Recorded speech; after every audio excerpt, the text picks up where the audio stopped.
नमस्कार। चलिए आज इतिहास के उन पन्नों को पलटते हैं जहां से ये कहानी शुरू होती है कि आखिर यूरोपीय शक्तियां भारत क्यों और कैसे पहुंची। देखिए, ये सिर्फ व्यापार की कहानी नहीं है, बल्कि एक ऐसी जबरदस्त दौड़ की कहानी है जिसने दुनिया का नक्शा ही हमेशा हमेशा के लिए बदल कर रख दिया। तो पूरी कहानी की शुरुआत एक बड़े सवाल से होती है। आखिर 1453 में ऐसा क्या हुआ कि एक शहर के गिरने से पूरी दुनिया का नक्शा ही बदल गया। जरा सोचिए, सिर्फ एक शहर पर कब्जा और पूरी दुनिया के व्यापार का रास्ता ही बदल जाता है। ये हुआ कैसे? चलिए पता लगाते हैं। देखिए, सदियों से मतलब बहुत लंबे समय से भारत और यूरोप के बीच अच्छा खासा व्यापार चल रहा था। मसाले, रेशम और भी न जाने कितने कीमती सामान एक तय ज़मीरी रास्ते से होते हुए यूरोप पहुंचते थे। सब कुछ बढ़िया चल रहा था, एक सिस्टम बना हुआ था। और फिर आया साल 1453 और सब कुछ बदल गया।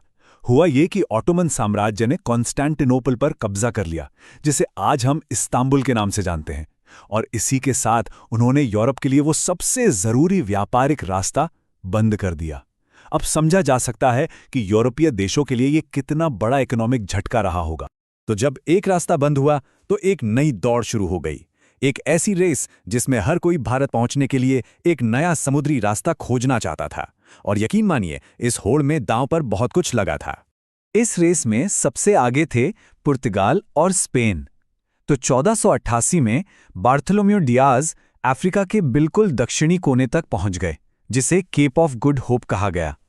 फिर 4 साल बाद 1492 में क्रिस्टोफर कोलंबस निकले थे तो भारत की खोज में, लेकिन पहुंच गए अमेरिका गलती से। लेकिन जो असली कामयाबी मिली वो मिली 1498 में, जब वास्को डी गामा आखिरकार भारत के कालीकट पहुंची गए।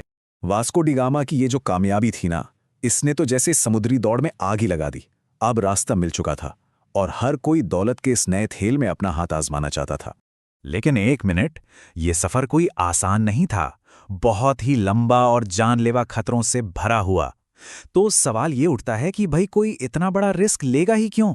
जवाब एक ही था, पैसा। और थोड़ा बहुत नहीं, बहुत सारा पैसा। कितना? 60 गुना। जी हां, 60x। वास्को डी गामा ने अपने सफर पर जितना भी खर्च किया था उससे 60 गुना ज्यादा का मुनाफा कमाया, सिर्फ अपने पहले चक्कर में मसालों से। और जैसे ये खबर यूरोप पहुंची, समझ लीजिए कि भारत के साथ व्यापार के लिए गोल्ड रश शुरू हो गई। तो इस दौड़ में सबसे पहले बाजी मारी पुर्तगालियों ने। वो सबसे पहले आए और लगभग 100 साल तक हिंद महासागर पर उनका दबदबा रहा।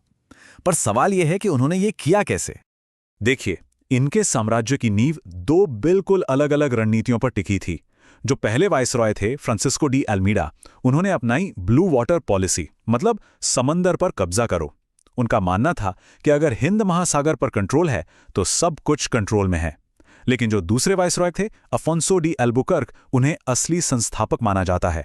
उन्होंने गोवा पर कब्जा किया और जमीन पर पुर्तगाली ताकत की नींव डाली। और हां, पुर्तगालियों का असर सिर्फ व्यापार तक नहीं था। वो अपने साथ बहुत कुछ लाए। आलू, मिर्च, काजू, तंबाकू, ये सब उन्हीं के देन हैं।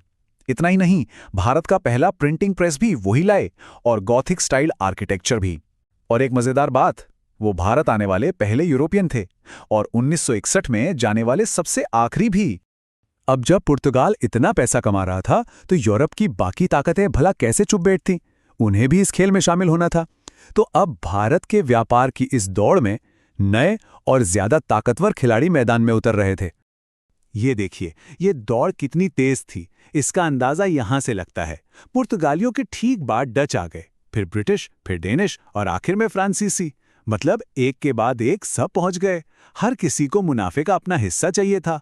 और बहुत जल्दी ही इन कंपनियों के बीच की लड़ाई सिर्फ व्यापार तक सीमित नहीं रही, बल्कि जमीन पर भी टकराव शुरू हो गया। शुरुआत में तो कई दावेदार थे, खासकर डच और अंग्रेजों में कड़ी टक्कर थी।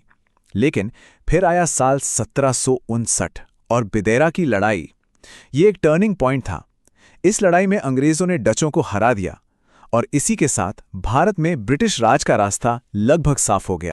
तो अब कहानी का फोकस उस एक कंपनी पर आ जाता है जो इस पूरी रेस में, इस व्यापारिक और फौजी लड़ाई में आखिरी विनर बन के उभरी।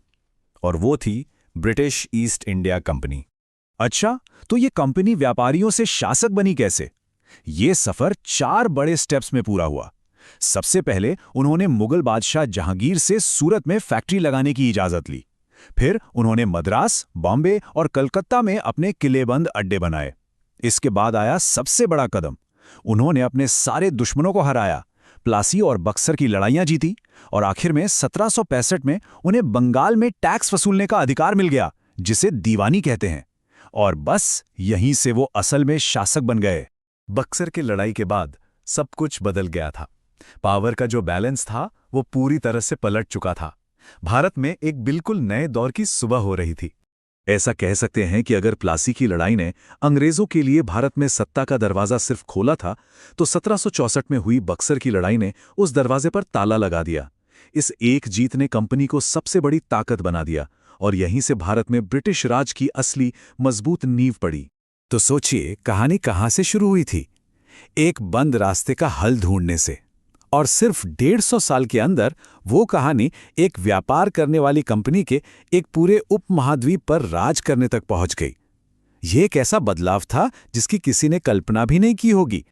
और यहीं पर ये कहानी हमें एक बहुत बड़े सवाल के साथ छोड़ जाती है। आखिर एक कंपनी जो सिर्फ मुनाफा कमाने के इरादे से आई थी, वो एक पूरे सब कॉन्टिनेंट की मालिक कैसे बन बैठी? ये वो सवाल है जो इतिहास के सबसे बड़े और सबसे हैरान करने वाले बदलावों में से एक के बिल्कुल सेंटर में है।